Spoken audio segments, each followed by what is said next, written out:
Jersey number 18 ಮಾತ್ರ ಈ ಪಾಕಿಸ್ತಾನ ಅವರು ಮರೆಯಕ್ ಸಾಧ್ಯನೇ ಇಲ್ಲ ಗುರು. ಯಾಕಂದ್ರೆ ಒಂದ್ ಕಡೆ ನೋಡಿದ್ರೆ ಮೆನ್ಸ್ ಕ್ರಿಕೆಟ್ ನಲ್ಲಿ ವಿರಾಟ್ ಕೊಹ್ಲಿ ಅವರು ಇವರ ಮೇಲೆ ರನ್ಸ್ ಗಳ ಸುರಿಮರಣೆ ಮಾಡ್ತಾರೆ.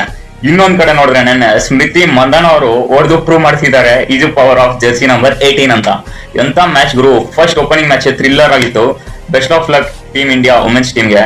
ಯಾಕಂದ್ರೆ ಸ್ಟಾರ್ಟಿಂಗ್ ಅಲ್ಲಿ ಸ್ನೇಹಿತರೆ 2 ವಿಕೆಟ್ಸ್ ಬೇಗನೆ ಬಿದ್ದಿತ್ತು ಅಲ್ವಾ. ಅಲ್ಲಿಂದ ಇನ್ನಿಂಗ್ಸ್ ನ ಥ್ರೂ ಔಟ್ ಕ್ಯಾರಿ ಔಟ್ ಮಾಡ್ಕೊಂಡು ಹೋಗ್ತಾರೆ ಸ್ಮೃತಿ ಮಂದನ ಅವರು. ಜಸ್ಟ್ 44 ಬಾಲ್ಸ್ ಅಲ್ಲಿ 68 ರನ್ಸ್. ಕ್ರೂಷಿಯಲ್ ನಾಟ್ ಗುರು ಸ್ಮೃತಿ ಮಂದನ. Good luck. ಮತ್ತೆ ಒನ್ ಟೈಮ್ ಅಲ್ಲಿ ನೋಡೋದಾದ್ರೆ ಲಾಸ್ಟ್ ಅಲ್ಲಿ ಡಿಫೆಂಡೆಬಲ್ ಟಾರ್ಗೆಟ್ ಸಿಗುತ್ತಾ ಅಂತ ಎಲ್ಲರೂ ಕಾಯ್ತಿದ್ರು. ಆಗ ಲಾಸ್ಟ್ 2 overs ಅಲ್ಲಿ ರಿಚಾ ಘೋಷ್ ಅವರು ಎಂಟ್ರಿ ಆಗ್ತಾರೆ ಗುರು. ಸೈಕ್ ಪರ್ಫಾರ್ಮೆನ್ಸ್ ಅಂತೂ. ಜಸ್ಟ್ 17 ಬಾಲ್ಸ್ ಅಲ್ಲಿ 34 ರನ್ಸ್. 200 ಸ್ಟ್ರೈಕ್ ರೇಟ್ ನಲ್ಲಿ ಆಡ್ತಿದ್ರು ಗುರು. 19th ಓವರ್ ನಲ್ಲಿ 23 ರನ್ಸ್ ಓಡಿದ್ ಬಿಸಾಕಿದ್ದಾರೆ ಈ ಪಾಕಿಸ್ತಾನ್ ಟೀಮ್ ಮೇಲೆ.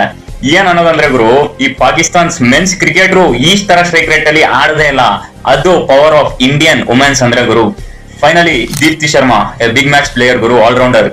4 overs ಹಾಕಿದ್ದಾರೆ. ಜಸ್ಟ್ 10 ರನ್ಸ್ ಕನ್ಸೀಡ್ ಮಾಡಿದ್ದಾರೆ. 5 ವಿಕೆಟ್ಸ್ ತೆಗೆದಿದ್ದಾರೆ ಗುರು.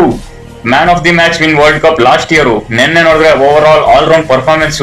Salute to Deepti Sharma also ಗುರು. ಸೊ ಫೈನಲಿ ಹೇಳೋದಾದ್ರೆ ಸ್ನೇಹಿತರೆ, ವರ್ಲ್ಡ್ ಕಪ್ ಅಲ್ಲಿ head to head India versus Pakistan both combine ಮಾಡಿದ್ರೆ ಮೆನ್ಸ್ ಅಂಡ್ ವುಮೆನ್ಸ್ ಇಲ್ಲೇ ನೀವು ರೆಕಾರ್ಡ್ ನೋಡ್ತಿರ್ಬೋದು ಕೆಳಗಡೆ. ಟೋಟಲ್ ಮ್ಯಾಚಸ್ ಆಡಿರೋದು ಇಬ್ರು 31 ಮ್ಯಾಚಸ್ ಆಡಿದ್ದಾರೆ. ಇದರಲ್ಲಿ ಇಂಡಿಯಾ ಅವರು 28 ಗೆದ್ದಿದ್ದಾರೆ. ಪಾಕಿಸ್ತಾನ ಅವರು 3 ನಾಮನೇ ಹಾಕ್ಸ್ಕೊಂಡಿದ್ದಾರೆ. 3 ಮ್ಯಾಚ್ ಗೆದ್ದಿರೋದು. ಏನ್ ಗುರು, ಇದನ್ನ ಹೋಗಿ ಯಾರಾದ್ರೂ ರೈವಲ್ರಿ ಅಂತಾರ? ಇದು ಪ್ಯೂರ್ ಒನ್ ಸೈಡೆಡ್ ರೈವಲ್ರಿ ಗುರು. ಪಾಕಿಸ್ತಾನ ಅವರಿಗೆ ಇದೇ ಒಳ್ಳೆಯ ಪಾಠ ಅನ್ಸುತ್ತೆ. This is the power of Indians Guru.